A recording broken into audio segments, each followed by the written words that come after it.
As we wait now for the Supreme Court to render a decision about presidential immunity, Donald Trump is required once again to return to a New York courtroom.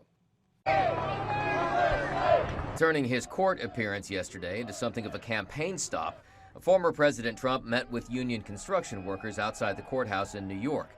Today, renewed focus on his relationship with David Pecker, the former publisher of the National Enquirer, who has described trying to suppress negative stories about Trump.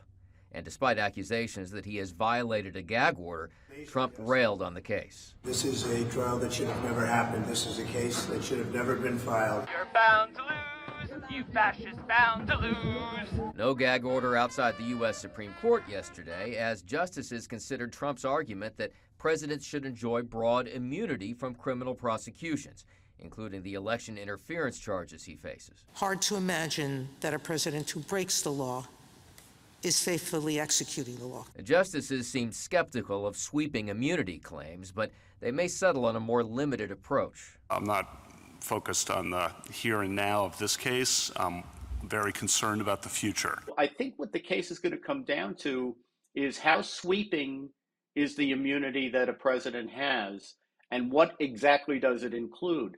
And it may not be possible for the court to decide what it concludes without further proceedings in the lower courts. And if that happens, if this case gets sent back down, it makes it very unlikely that Trump's election interference trial would wrap up before the November election. In Washington, Doug Luzader, Fox News.